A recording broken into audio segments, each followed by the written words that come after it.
Bonjour et bienvenue dans cette édition du Best of de Sur le Net, l'émission qui rend l'actualité internationale toujours plus nette. Au programme cette semaine, des sites internet se mettent au service de la banlieue parisienne. Retour sur les sujets les plus marquants de la semaine. Et la vidéo qu'il ne fallait pas rater cette semaine.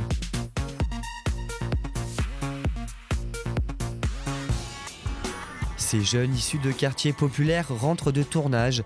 Ils viennent de réaliser un reportage qu'ils vont publier sur le site internet Banlieue Créative, une plateforme qui s'est donnée pour objectif de compenser le manque de reconnaissance médiatique de la banlieue parisienne, en braquant la caméra sur les talents que l'on peut y trouver.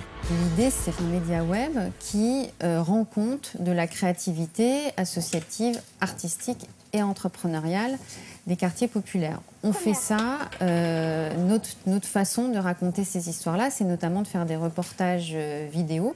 Une initiative qui offre la possibilité à des jeunes de banlieue d'exprimer leurs compétences, à l'image de Cédric, passionné d'illustration.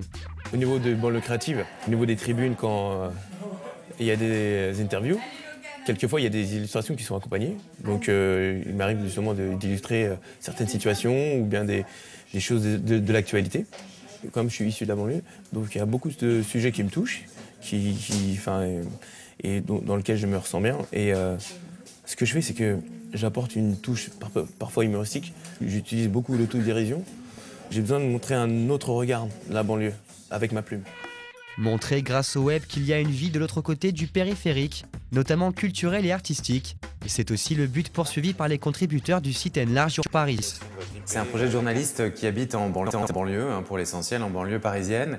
Et 13 journalistes qui se sont rendus compte qu'il n'y avait pas de médias, ni papier ni web, qui recensaient l'essentiel de l'actualité culturelle, mais aussi sportive, grand air, etc., au-delà du périphérique. On est journaliste, donc on raconte des histoires. Tel endroit formidable parce qu'il y a un berger urbain qui s'est mis à mettre des moutons au milieu des tours d'une cité dans le 93. Pourquoi il fait ça? On va le voir, on raconte. Mais aussi tel endroit pour faire des balades extraordinaires au sud de Paris où on peut accéder en RER. Au cœur du projet, cet agenda interactif qui permet aux internautes d'avoir accès directement en ligne aux événements qui se tiennent au sein du Grand Paris. Ces sites ont été financés par les internautes grâce à des campagnes de financement participatif, des projets destinés à témoigner de la richesse des quartiers populaires, des lieux de vie souvent caricaturés. Souvent, les médias traitent les quartiers populaires et la banlieue de cette façon-là. C'est soit terrible, soit génial, ils s'en sont sortis, ils ont fait un truc formidable, ils sont formidables. Nous, on parle effectivement d'actions qui très concrètes, mais qui sont souvent très complexes dans leur élaboration. La banlieue, c'est vraiment la terre des clichés. Soit c'est la zone dangereuse, le no-go zone de Fox News, soit c'est au contraire l'endroit où mille et une fleurs et nouveaux talents émergent, etc. La banlieue, c'est comme partout. Simplement, c'est une zone délaissée par les médias aujourd'hui. Et or, c'est là qu'habite l'essentiel de la population parisienne. Donc il faut parler à ces 10 millions de gens qui habitent et travaillent en banlieue et leur dire, près de chez vous, il y a effectivement des choses formidables, ne passez pas à côté. Maïssa et Mayada ont décidé quant à elles de s'amuser des clichés qui entourent la banlieue en créant une bande dessinée numérique. On a décidé de parodier la série Desperate Housewives. Donc avec une petite touche orientale et à la place des 4 femmes au foyer désespérées, nous avions 4 copines d'origine maghrébine de banlieue qui vivent de nombreuses difficultés qui sont propres à leur communauté, mais également des problèmes propres à tout Français. C'était pour défendre ces gens de banlieue et également pour permettre à ces jeunes aussi de s'identifier à ces divers problèmes. Ils ne sont pas assez représentés dans les médias ou dans les séries ou dans les films. Des situations du quotidien qui prêtent à sourire et qui ont déjà séduit plus de 200 000 internautes.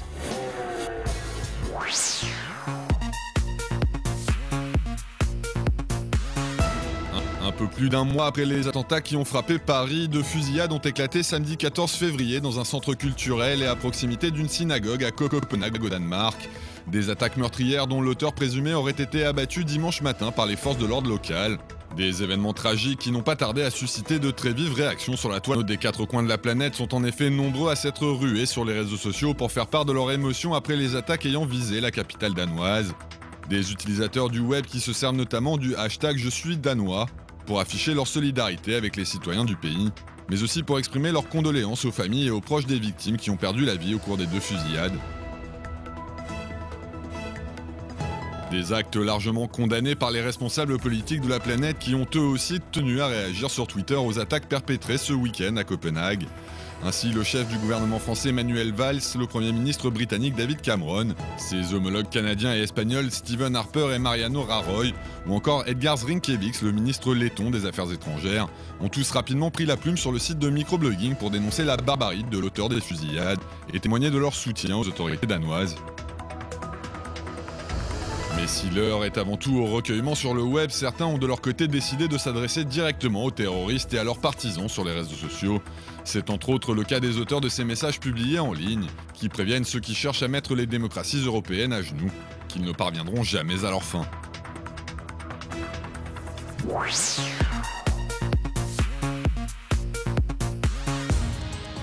C'est une vive émotion qui s'est emparée de la toile mondiale après la diffusion dimanche 15 février d'une vidéo mettant en scène l'assassinat par décapitation de 21 chrétiens coptes d'Égypte.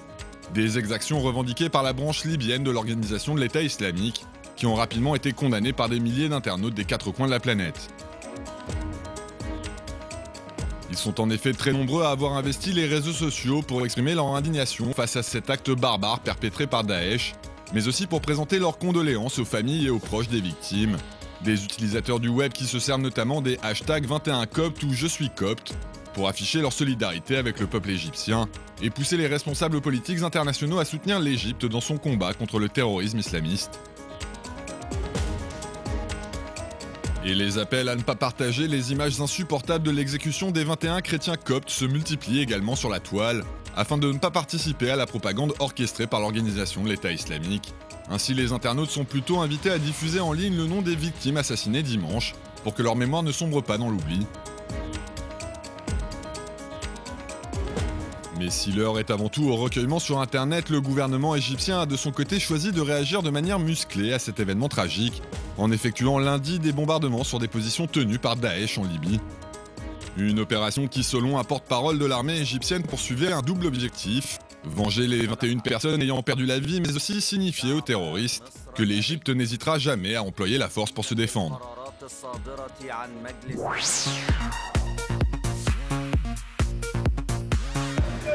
Ce sont des images qui indignent la toile depuis leur mise en ligne mercredi 18 février par le quotidien britannique The Guardian.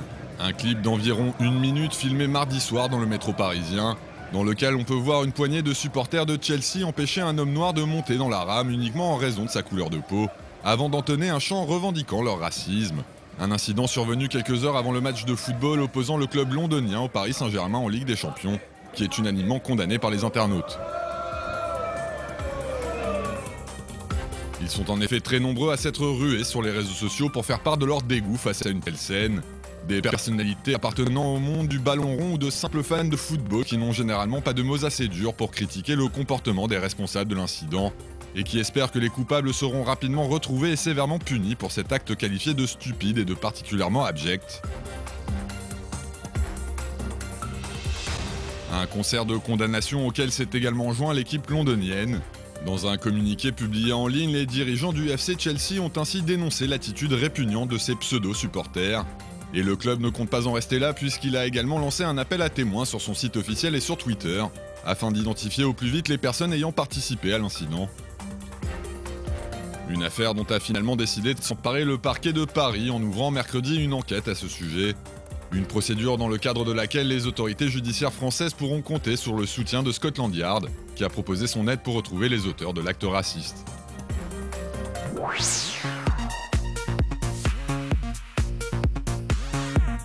Que se passerait-il si un chat disposait des pouvoirs d'un super-héros ? C'est à cette question que répond ce clip bourré d'effets spéciaux mettant en scène un félin capable de contrôler par la pensée toutes sortes d'objets métalliques. Une vidéo surprenante baptisée Magneto Cat à retrouver sur le compte YouTube Kaipotainment.